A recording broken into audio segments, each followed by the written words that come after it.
Right, its name is week 3, and today's poem is Headless Mama Returns, Xmas Redux, 18.8 Redux. Now, by Jenn Givhan, I believe. It's quite a niche poem, which is why I spent quite some time trying to figure out what I can analyze, but there's not much I can find on the internet. Apart from a podcast I listened to give a slight interpretation and analysis. So far as I understand, the general theme is about motherhood and the darker side. But it's an interesting change from the classics. So my first 2 poems have been from, I think, was it Oscar Wilde and Thomas Hardy.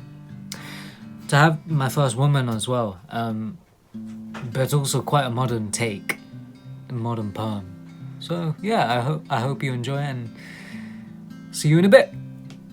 Headless Mama Returns, Xmas 18 Redux. Rejoice in the snowflakes in the veins, rejoice in the bathtub soap water clogging the windpipe, its brittle sugar crystals in the lungs, in the petals blooming in the water after curtourage, scarlet rash of ornaments, globular berries staining the porcelain. We pass the darkened library on the way to my mother's house so the kids can light Advent candles. I've strung Xmas lights to the wall with a Stranger Things alphabet, Ouija to the upside down. I'll scry, I'll scream to contact her. Girl, I heaved into the toilet bowl. Girl, I let go each time a man fucked me over. We passed the library, past dark, and the librarians form a single line under the exit at closing. I imagine habits. I imagine knives for teeth, typewriters for hearts, the librarian's jackrabbit.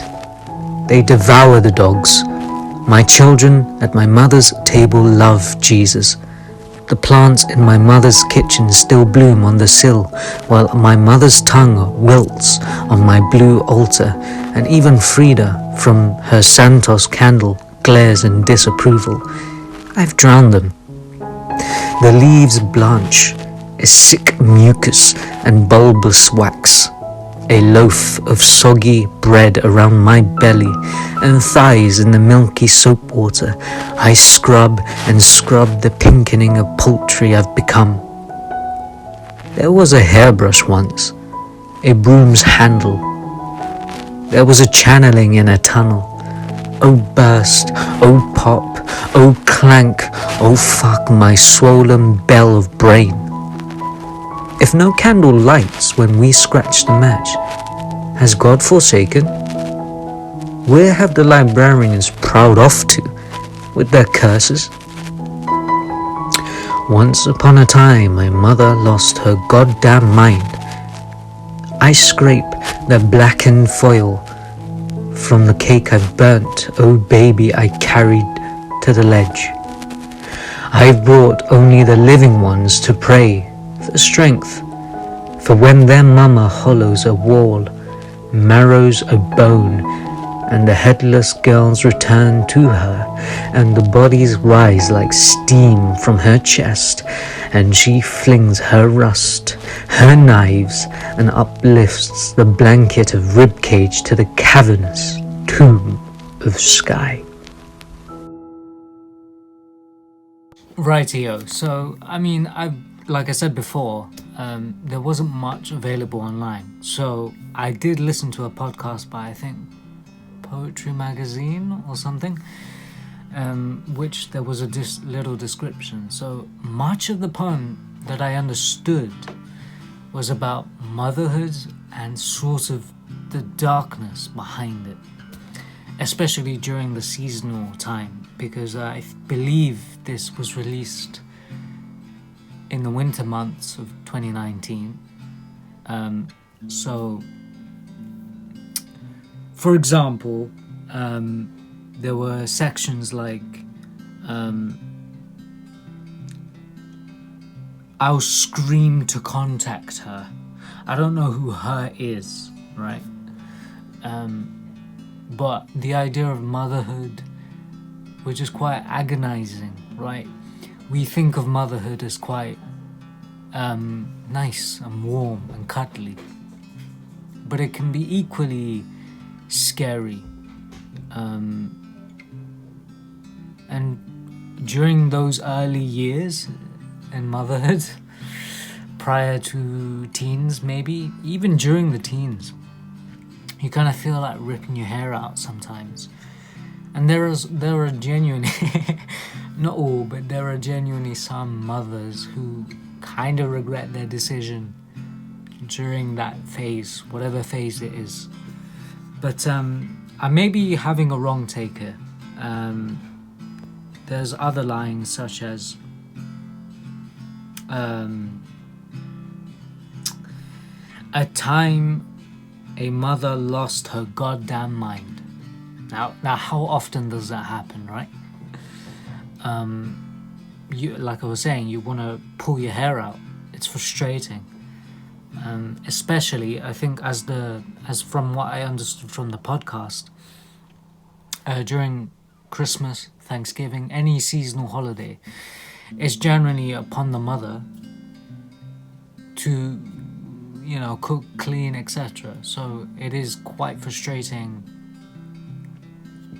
having to organize so many things. And even my mum kind of feels like that sometimes. So to say it's stressful and to lose one's mind is quite a understatement. Now I don't know who her is. Is that her daughter?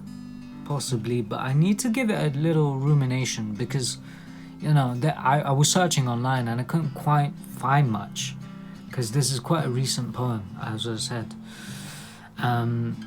But there's quite bodily features as well, so it's not just a mental fatigue. There's stuff like a rib cage, marrow, cavernous, tombs. So it's quite a dark, ugly side of motherhood. And it's not necessarily a bad thing. If there's any mothers watching, I don't necessarily condemn, or father, to be honest, but especially mothers, since you birth us, to somewhat regret your decision, because having a pregnancy does affect. It's a beautiful thing. It's a beautiful thing, But at the same time, it changes your body, your moods change. Everything happens all at once in this sort of 9 months plus several years. Like your rib cage is taken out, or I don't know, knives. Like you're being stabbed physically by your screaming child, by cooking dinner, by swollen bell of brain. There's too much going on. So I do have my utmost sympathy, but love and compassion. Because, in one of Shakespeare's plays, he describes the women as the weaker vessel, and that's stereotypical because, women go through so much, bro. From a young age, they get looked upon. I've heard stories of 12 years old, followed home. Cheesy chat up lines. It must be difficult. Now there is obviously some cons of being a guy as well, but there's girls tend to be emotionally mature at quite an earlier age because they have to deal with quite nice guys, but also, at the same time, also just creepy people. And in my defense, not in my defense, but in defense of guys, there's also a ton of genuinely nice people, guys, who get kind of lumped into this category, but we also get misunderstood, and I genuinely feel like that as well. Like, I am genuinely quite a compassionate, understanding person, but you know, kind of don't get fully understood because from bad experiences of other people, which is understandable, right? If you've been harassed at a young age, you kind of make up your mind and be more solidified in your judgments. It's both a good and, in my opinion, a bad thing, because when someone does genuinely have an open heart, you kind of look over that. But anyway, this poem is about the struggles of motherhood. Well, at least from what I've understood. And just one final thing.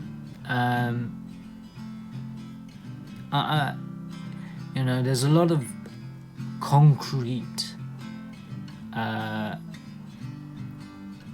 things like, girl, I let go each time a man fucked me over. Now, I think that's a lot of women's thoughts.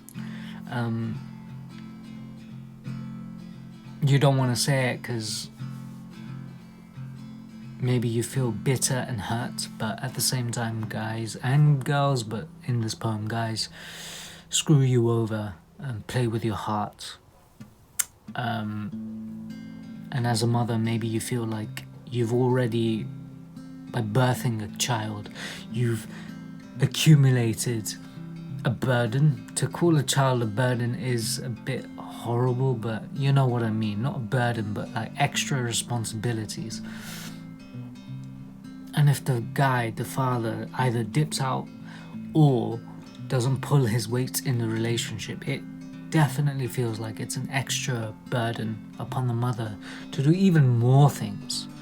Now, some of what mothers do is out of pure love and parental compassion, but some of it is you feel compelled as a sort of guardian. And guys can do that as a guardian, as a father, but we don't necessarily pull our weight in that realm.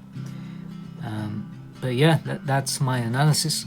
It's quite difficult to give an analysis when there's not much I could do online, because this is a recent poem, and not only recent, quite niche.